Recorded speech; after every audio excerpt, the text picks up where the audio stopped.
we won't go into any biohazard job without these. You get this incredibly foul-smelling black gunk. We're walking through faeces, through bodily fluids. A big pool of blood. In some instances, I even triple glove. We came across about 5,000 needles. I needed to make sure that I was fully equipped.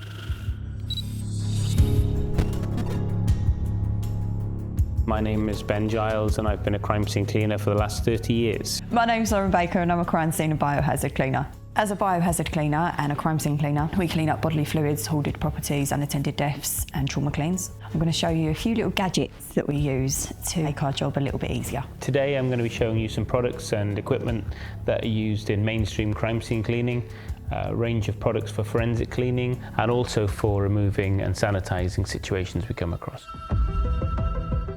One of the things that happened to us early on was that we got asked to clean up specific chemicals for forensic teams, and there was nothing on the market at the time, so we actually had to develop our own products. One of those products was this one here, which is called Luminol Clean. So for the forensic services, we sell this product to them, but we also use it ourselves. So Luminol is used by forensic teams for detecting blood and proteins after someone has tried to clean up a crime scene. You spray it onto a surface and the enzyme inside that reacts with body fluids, specifically proteins like blood, and highlights where that blood has been tried to cleaned up or is under surfaces where it's been missed being cleaned. So basically this product breaks down that forensic chemical and dissipates it and makes the area safe. Probably the most memorable job with this product was we worked on the home of Mark Bridger. He was convicted for killing April Jones, a young girl in North Wales or Mid Wales in a place called Machynlleth. In the property there had been extensive cleanup done by him. He had missed cleaning up underneath the carpet, and so luminol was used to identify blood underneath that carpet, and then we went in following that forensic work to remove the effects of luminol on those surfaces. So this is our trusted tool. We won't attend any job, any biohazard job anyway, without this. This is called a fogging machine. We put a solution in there that disinfects and sanitizes. Press the button, it creates a mist that puts across the whole room. And it makes it clinically safe for you to go in and continue works. If we have a soiled bathroom or an unattended death, if the person who's passed has had any diseases or anything like that, they can then become airborne. So we use this to stop those airborne pathogens coming towards us. We went into an unattended death before where there was bodily fluids on the floor. We had to fog the carpet and the whole room to make sure that it was safe for us to continue to do what we needed to do. We like to leave it 24 hours before we actually go back into the property after fogging it, just so that we know that everything is safe and we're okay to enter and continue our works. In the laboratory for these two products, the saturation level needs to be 1,000 parts per million. So to get that, we use this product here, which is called Quat strips or evidence strips. And this shows us parts per million. Therefore here, if we have yellow, there's 0 parts per million. Here is 1,000 parts per million in green. So to try and achieve that, we put these, either if we're using a spray, we can put these onto a surface. We'll also hang these up, maybe from a building, ceiling, and when they change color, we will be confident that we've held the fogger in place long enough to get the exact saturation that we need. So we use these quite often. I'll give you an example. So if I was to spray this surface, so we immediately get a color change, which we can compare to our chart, and our chart gives us a reading of way off 1,000 parts per million. The problem would be if we didn't put enough onto a surface. It also builds confidence with our clients because we can go to them and show them the evidence of these, take a photo, send them in with our report and our job completion notes to show that we've achieved exactly what the manufacturer achieved in the laboratory.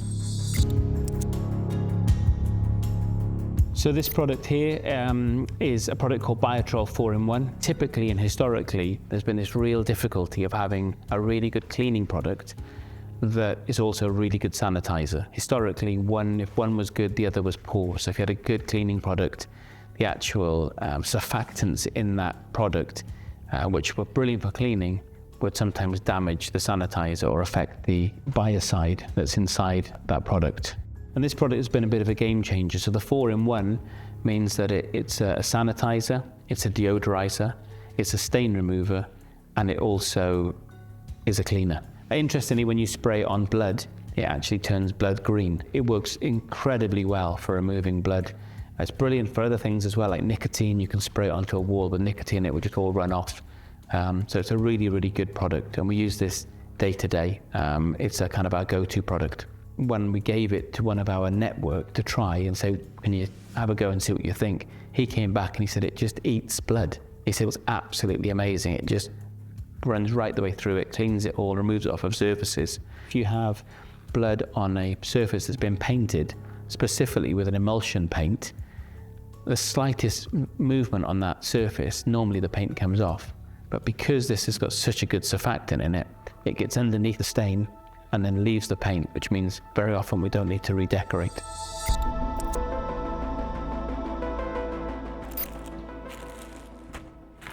I've got a hazmat suit, which basically no job should be done without popping one of these on. And it is a suit that covers you, as you can see, from head right the way down to your toes. And yeah, I would never ever complete a job without this. This come in super, super handy for me. I was in a clean once where the toilet was, it was a shitty toilet, really, really, really bad. It had exceeded the toilet and it had gone all over the floor and all up the walls, and it got quite far around the bathroom. And I did actually, whilst I was cleaning that bathroom, I went through 3 suits because I got absolutely smothered in shit.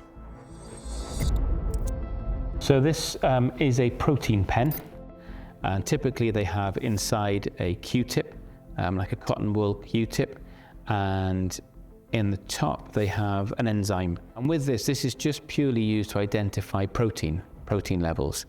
Now, although there's protein in lots of different things like meat and fish and eggs and lots of things, we do know that there is protein in all body fluid. Therefore, this is quite a good test to be able to swab after a clean to confirm that we've removed all of the protein or the body fluid from that room or that surface. If I take the Q-tip, if I put some saliva on it, which contains protein, and I put that back in and I snap the top and squeeze the enzyme down, the enzyme runs down the middle, covers the Q-tip, and then we'll start to change color. If it's green, there is no protein in it whatsoever. If it goes purple, then there is protein in it. So you can clearly see that I am human, and there is protein in my saliva. One scenario where this could be skewed, I went to a property where there was a red carpet, and if you have any pooling of blood, that carpet sadly has to be cut away because that blood will have gone right the way through it. But if there's been a fine spray following a fight or following some violence, then you can clean that. So I went over the surface 2 or 3 times, took a protein swab, came back purple. So I thought, okay, there must still be protein. So I went back over it, cleaned it again, swabbed it again, came back purple. Couldn't understand why it was until I realized that it was a wool carpet and there was lanolin in the wool, which contains protein. So sometimes it doesn't work. But it's great for swabbing surfaces, especially surfaces that are pitted or maybe corners or edges that you think you hope you've got right underneath them, and you can swab really, really tight into those surfaces. The back of police vans is something where we use this quite a lot because there's a lot of perspex in the cell cages in the back of vans, sliding doors between the police compartment and the actual cell in the back, and sometimes you can get body fluid right into those, but sometimes they're just rust from those cages being used for years and years and having water in them. So you're not sure whether you're looking at feces or you're looking at blood or looking at rust, or one quick swab will tell you straight away whether there's any body fluid in that.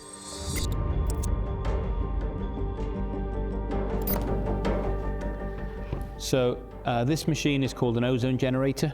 These are brilliant for deodorizing properties. So these machines, they either produce ozone using UV plates, UV lights, electrostatic, they can make them as well. So it attracts molecules, oxygen molecules, breaks them up and reforms them to make ozone. Therefore, instead of having O2 produced, which we have normally, we have O3. O3 cannot survive in our atmosphere, so it oxidizes, goes back to oxygen. Therefore, any smell, any bad traces of viruses that are in that oxygen particle are completely destroyed. So it deodorizes properties. If you've still got decaying body matter on a surface, there's no point using one of these because the smell will still be there. For instance, if there was a piece of charred wood on this here from a fire, until we remove that, we would constantly smell the fire off until we sealed it. So these are only good once you finish cleaning, but the malodor from a decomposed body that's been there for weeks and weeks and weeks, body fat goes black, so you get this incredibly foul-smelling black gunk that is on a surface, and that will be the body fat breaking down, and that odor is awful. So once you've removed that from the surface, you've either sealed any surfaces and cleaned and sanitized, then these are perfect for cleaning the air and removing any smells in those circumstances.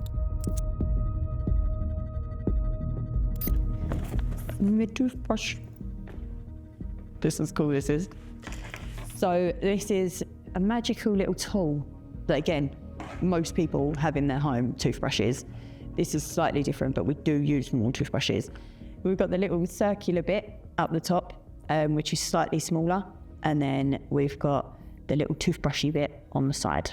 So these are great little tools. We find that these can get into the little nooks and crannies, right in the little crevices that not many people think about getting into. We've come across loads of situations where there's been like mold around the windows and stuff like that.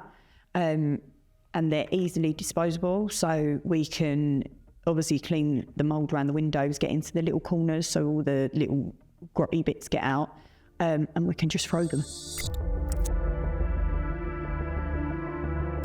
This is a product called Chemgene, really, really clever product. One real specialist thing about this product is that it was designed for laboratory use, not for our industry, but one of the requirements for it was it to totally denature DNA and RNA, which makes a huge difference when you're cleaning forensic situations. So sometimes we get asked to go to rape suites. Well, the last thing anybody wants in that situation is to have a cross-contamination of DNA. So following that investigation, then we're asked to go in and completely clean through with this product, which means that there's no traces of DNA apart from ours. But if we're completely gloved up and suited up, then there shouldn't be any of our DNA there as well. Interestingly, if we are working with forensics in those areas, we have to give a sample of our DNA so that they can exclude us from any findings at that point. So this is our go-to kit. So we won't go into any biohazard job without these. We've got gloves. I was always taught to double glove. You never want just a single glove because if it rips, it's going straight onto your hands. Whereas if you've got two and you're doubled up, you know that nothing's going on your hands. Any type of fluid that you can end up touching, that includes bodily fluids, maggots, mice, little bit, like anything that will cause harm to the human body, anything that is unsafe could end up on your hands. In some instances, I even triple glove because I would rather be safe than sorry.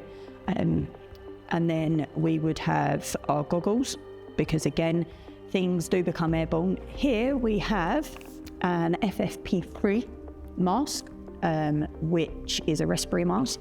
So this means that once we put it on, we aren't inhaling anything that is unsafe to us. So if we're cleaning bodily fluids, if we've got feces to clean up, urine to clean up, anything like that, we can pop this on and we're safe and we're able to breathe still, being in the property. These were a godsend to me when I cleaned a property before. The cobwebs were black.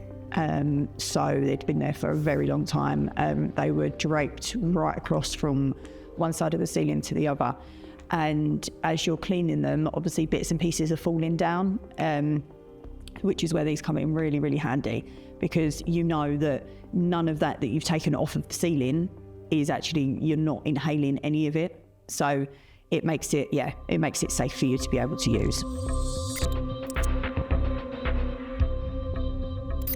So specifically for a tender that we did for West Midlands Police, we were specifically asked on providing a chemical or a product that would remove Ninhydrin, which is a latent fingerprint spray, which is used on surfaces very commonly throughout the forensic teams that they use that.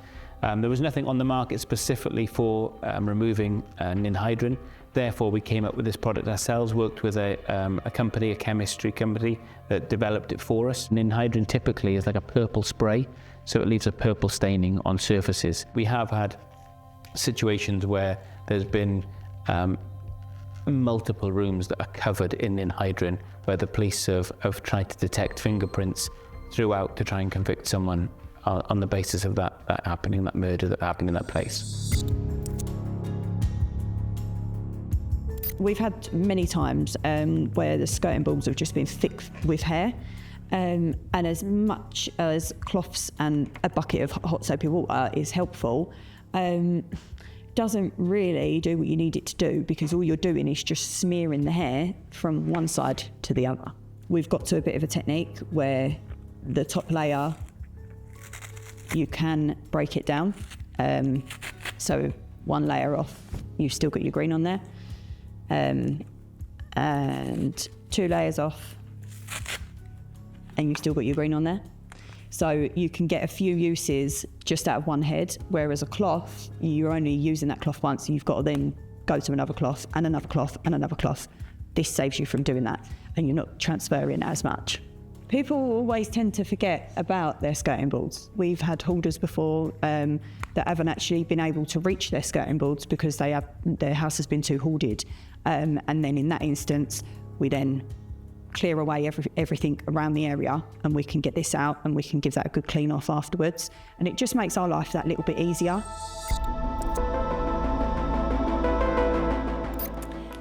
We had my favourite product in the whole wide world. Wash it up liquid. It is the best degreaser that you can buy on the market, and it just makes everything shine. My personal favourite is Apple. I love Apple washing up liquid. You can make your whole house sparkle from top to bottom with washing up liquid. I went to a job before that my general cleaning products just didn't seem to quite get the shine that I wanted around the window and on the UPVC. So I resorted back to what I knew best, and that was washing up liquid. And I had my hot soapy water, a couple of rags, and my trusty zhuzh, and we was well away. It literally came up sparkling, and I was satisfied then. I was happy.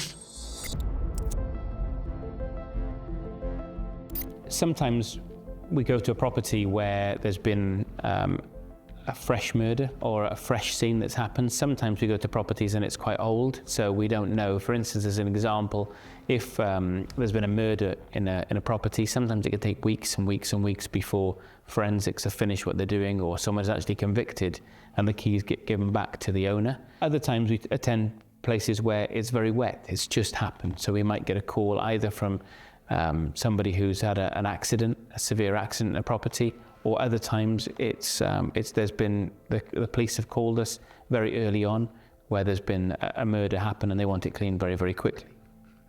In that case, sometimes you need to absorb the fluid that's there. It's quite hard to clean blood sometimes in certain circumstances. This product here is designed to work with any water-based product, so be that water or blood or body fluid. It can be used for vomit, for feces. It can be used for lots of different water-based products, but for us it works really well for blood. Sometimes you see these kind of products in kits, so you might find if somebody vomits on an aeroplane that this forms part of the kit that they use to hold that vomit in place. And basically all it does is absorb all of that material. So if we've got a carpet and we pour this on the surface, it will actually draw all the liquid up to the top, pull it out of it. It won't remove the stain or sanitize it, but it will just lift the fluid up. And so it totally solidifies whatever you're dealing with.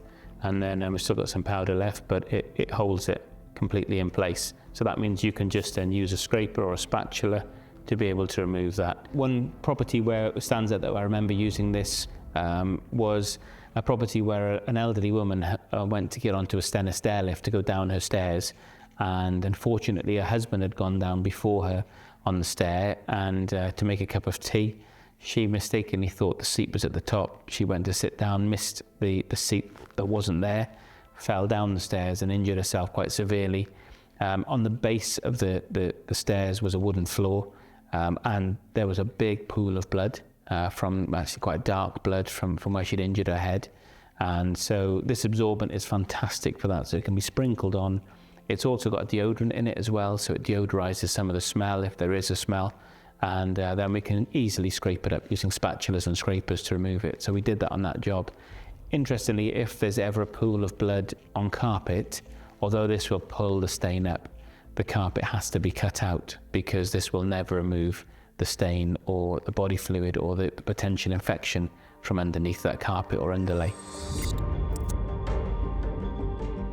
Sometimes when we attend properties, sadly, especially void properties or where someone has died who's had pets and they've been undiscovered for quite a while, we come across dead animals in those situations. Sometimes animals have got into properties, so we might go into a void property just for the council to clean it, where they don't know there's any pets in there.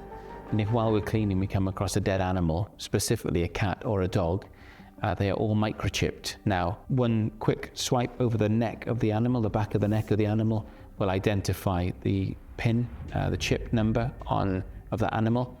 We can then go online, search for that number. It will tell us the vet that put that chip in. It will tell us the owner of that animal. And we can actually take the animal carcass back to the vet that the chip is registered to, and they will dispose of the animal for us. So sometimes it's a really nice thing to be able to do that. With this one area that we use this quite regularly is we have a contract with a highways company for collecting animals, dead animals at the side of the road. With one scan, we can find the vets that put the chip in. They notify the family. On some occasions, we get a bottle of wine and a box of chocolates and a lovely thank you card. So, have these little blue things, they're actually shoe covers. And they do what they say on the tin. So we put these over our boots, because we won't ever go into a job in trainers or flip-flops or Crocs. So we go in steel toe cap boots. We pop these over the bottom, and it just protects if we're walking through feces, through bodily fluids or anything like that. Those fluids aren't going onto our boots. They're going onto these, and we can literally whip them off and change them as much as we want to. So these little things come in super, super duper handy, and it stops you from cross-contaminating. So if you're walking into one property and you haven't got these on, and then you're then going into another property, you're cross-contaminating from one place to another. So this is where these come in really, really handy. We've been into many cleans that we've found these as quite a godsend, because one area of the floor may not be as bad as the other, but you still don't want to traipse. If you've got blood or anything like that in one area of the house that you're working on, you don't want to walk that from that room into another room. So we put these on, and then we know that we can take it on and off as and when we're moving rooms around.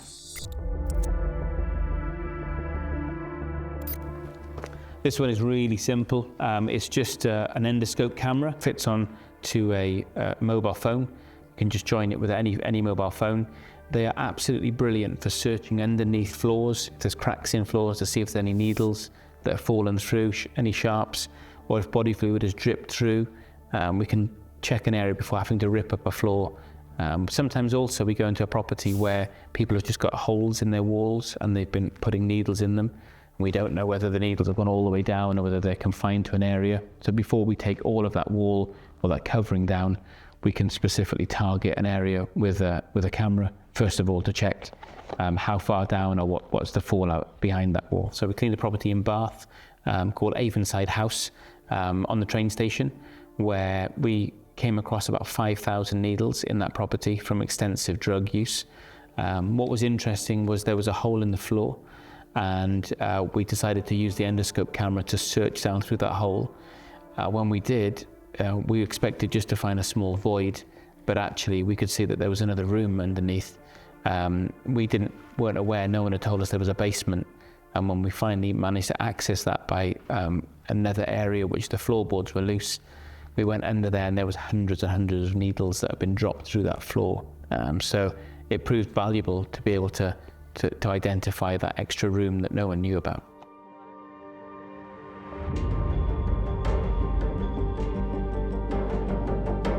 I'm Lauren Baker, and this is some of the stuff that I use on my job as a biohazard cleaner. I'm Ben Giles, and these are just some of the products and the equipment that we use on a daily basis to clean up and sanitize properties. You can find me using some of these tools and equipment on Crime Scene Cleaners on Channel 4.